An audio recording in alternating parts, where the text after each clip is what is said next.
Just imagine, you spend your entire life trying to be like everyone else. You change the way you speak, the clothes you wear, the things you like, all so that others will like you. It's as if you become someone else just to please them, and little by little, you forget who you truly are. You fear people will judge you, and you seek approval from others as if your worth depended on what others think of you. But what if everything you were taught about caring too much is holding you back? What if the key to being confident, free, and even successful is to stop trying to control everything? Michel de Montaigne, a very clever thinker who lived a long time ago, thought a lot about this. While the world around him was at war, he locked himself in a quiet tower, not to escape, but to observe how people thought and acted. The texts he wrote were not to rule people but to free them. His philosophy, which may seem complicated, is actually a guide for those who want to live a lighter, more truthful life, and at peace within. Montaigne showed that success isn't just about having things or being famous. He questioned the need to please everyone and pointed out a path to calm, detachment. In this video we'll explore this path. We'll explore the anxiety of wanting to please, the fear of making mistakes, the obsession with wanting to control everything. With Montaigne's help, we'll discover what happens when you simply stop caring about what never truly mattered. From a young age we're taught that if we control everything we'll be safe. Safe from making mistakes, from being judged, from failing. As if life were a mathematical equation and all it took was effort, planning, and worrying for everything to work out. But Montaigne, looking at people calmly and without illusions, realized something that few have the courage to say. Wanting to control everything is, more often than not, a great fantasy. We constantly try to control what we can't control, what others think, what will happen, how people will see us. And in this enormous effort, we waste our most precious energy, the energy that could be used to create new things, to live in the present, to love. Montaigne nearly suffered a serious horse accident, and this experience made him realize how fragile life is. He understood that no plan, no precaution, no exaggerated worry could have saved him from that accident. And, incredibly, it was at that moment that something very important was ignited within him. Think of it this way: living isn't about trying to control everything. Living is like letting the waters of a river flow. Someone once said, "My life has been full of terrible things, but most of them never actually happened." This simple phrase makes us think. How many times have you worried about things that never happened? How many nights have you wasted trying to predict the future or fix the past? How many conversations have you imagined in your head, wanting to control what others would say or do? The truth is, when we try to control too much, we distance ourselves from what's really happening. We can't hear what life is telling us right now. And oddly enough, the more we try to hold on to things, the messier everything seems to get. Montaigne invites us to look at this control freak with care and then gently let go. Because life isn't a machine we turn on and off. It's like a plant that grows, full of surprises, and only becomes beautiful for those who have the courage to dance with the unpredictable. There's a force we don't even realize, but it guides us, the desire to be accepted. From a young age we learn that approval is good. A look of pride, a compliment, a sign that we belong. And so, little by little we begin to build who we are, thinking about what others will like. But Michel de Montaigne realized that this path leads us to a confusing place within ourselves. Because when we live only to please others, we lose touch with what is truly ours. He wrote to understand himself, not to convince anyone. He didn't want applause but to be true. And perhaps that's why his writings are so important to this day, because Montaigne had the courage to think for himself, in a world that told everyone to be the same. The search for approval is somewhat hidden, we hardly notice it. It's in the way we choose our clothes, in not speaking our minds, in constantly adapting to the environment. We don't want to bother anyone, we don't want to make anyone sad, but by avoiding the other person's problem, we trap ourselves in a prison. And the saddest thing is that this approval, when it arrives, doesn't make us happy because it wasn't for our true selves, but for the mask we wore to be accepted. Montaigne suggests another path: to know yourself so well, to accept yourself so completely, that the opinions of others don't hurt or change you. He invites us to ask, who are you trying to please and why?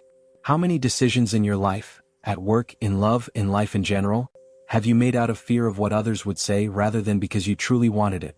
When you stop seeking approval everywhere, you find something rare and very valuable, your own approval.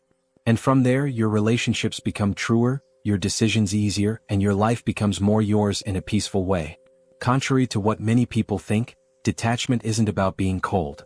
It's not about not caring, not wanting anything, or running away from life. Detachment is having clarity. It's knowing what deserves our energy and what only tires us. It's knowing how to let go, not because we don't care, but because it's no longer worth holding on to. Michel de Montaigne understood this very well.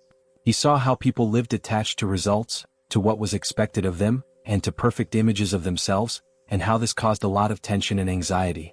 He wasn't telling us to give up on life, quite the opposite, but to live lightly, to do things with dedication but without obsession, to love without wanting to hold on, to seek without losing our way. In his little corner, Montaigne wrote, not because he had to, but out of curiosity. Not to be famous, but to understand himself. And it is in this space of not forcing things, in this place of creating without pressure, that the soul finds happiness. How many times in your life have you achieved something precisely when you stopped forcing? When you stopped trying to convince, impress, or conquer? It's as if the universe responded to this surrender with harmony. This is the secret of detachment. The less you need to prove something, the more natural you become. The less you try to control, the more things fall into place. And it's not luck, it's being present. It's being true to what you feel, think, and do. It's the power of those who don't need the approval of others because they already feel good about themselves. Montaigne teaches us that detachment is, in fact, a kind of strength. A calm strength that doesn't command but transforms. When you let go of the burden of pleasing, of controlling, of appearing perfect, you become light enough to walk freely and strong enough to be who you truly are. Montaigne was neither a hermit nor a sad hero. He was a man who knew his flaws well, and perhaps that's why he was so wise. He experienced much sadness, the death of 5 of his 6 children while they were still babies, the loss of his best friend, Etienne de la Boétie, and the political and social chaos of a France at war. The pain didn't make him angry, made him more real. Instead of hardening, he chose to withdraw. He left politics, stepped down from positions of power, and went to his tower, a place of silence, books, and thoughts. There, among the wooden shelves and Latin phrases on the ceiling of his library, he began what he called the study of himself, not to boast but to accept himself. In his writings, Montaigne bares his soul with rare honesty, confessing his vanities, his weaknesses, his fears, his contradictions. And it is precisely this sincerity that makes him so important to everyone. He wrote, "I do not draw myself entirely only as I see myself at this moment." He wrote an ideal version of himself to finally live his own humanity. In today's world, where everyone seems to want to project an image of success, of always being right and perfect, Montaigne appears as a remedy. He reminds us that being human is about contradictions, that changing our minds is a sign of our thinking, and that accepting our imperfections doesn't weaken us, but liberates us. By stopping demanding perfection from yourself that doesn't exist, you allow what is real to emerge. The lightness of making mistakes, the beauty of doubting, the peace of simply being. And so, Montaigne teaches us one of the most important lessons in philosophy. Wisdom comes not from being perfect, but from knowing and accepting our own imperfections. If there's one place where detachment truly shows its strength, it's in relationships with people.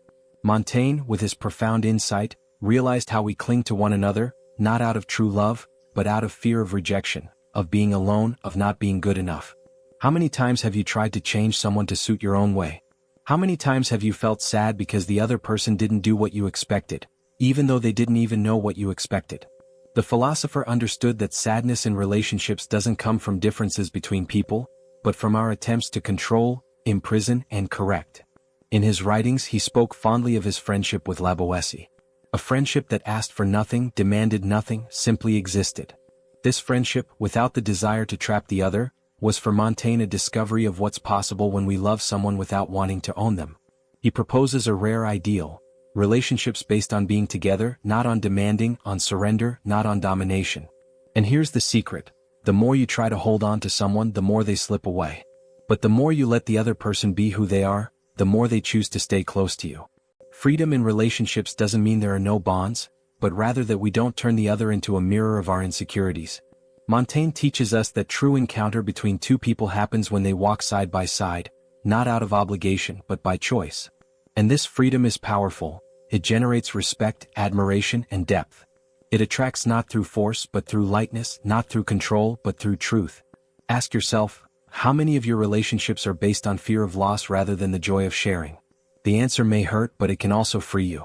There's a moment of silence, almost imperceptible, when something inside us simply lets go. It's not giving up, it's not being weak. It's a kind of wisdom that comes not from reason, but from a good kind of exhaustion. It's the moment when you realize you can't control everything, that you don't need to prove anything all the time, that carrying so many worries makes no sense. Montaigne knew this moment well, and it is from it that his philosophy grows. Surrender not as giving up, but as making peace with life. He didn't speak of being immobile, but of acting without anxiety, of living with desire but without needing guarantees. He understood that there is a profound peace that only appears when we stop fighting the world's changes. And this peace is incredible. Because when you let go of control, you become lighter. And with this lightness, you see better, act with more clarity, and become open to whatever comes. What happens when you stop caring what others think? You speak with more truth. What happens when you stop striving for perfection? You act with more courage. And when you let go of the fear of making mistakes, you make room to create, to love, to live. Surrender for Montaigne wasn't about running away, it was about being present. It was about stopping fighting reality and starting to dance with it. And herein lies the greatest secret. The less you try to control life, the more it begins to fall into place. Perhaps because, in this state of surrender, you finally become who you are. And the world responds to this truth with harmony. Montaigne left us a silent gift, not of rules, formulas, or certainties, but of a more complete way of living. He taught us that the obsession with control is the opposite of freedom, that the constant effort to please others is the greatest enemy of being true, and that the fear of making mistakes is often the only real problem standing between us and our desired life.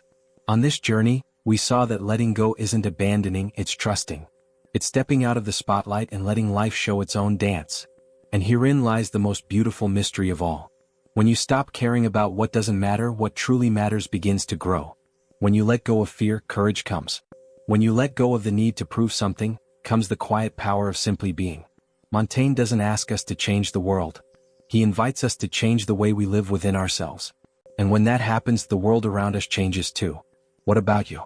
What are you still holding on to so tightly that it's already hurting you? What could happen if you, for a moment, just let go? Share your experience with letting go, with the act of letting go, in the comments.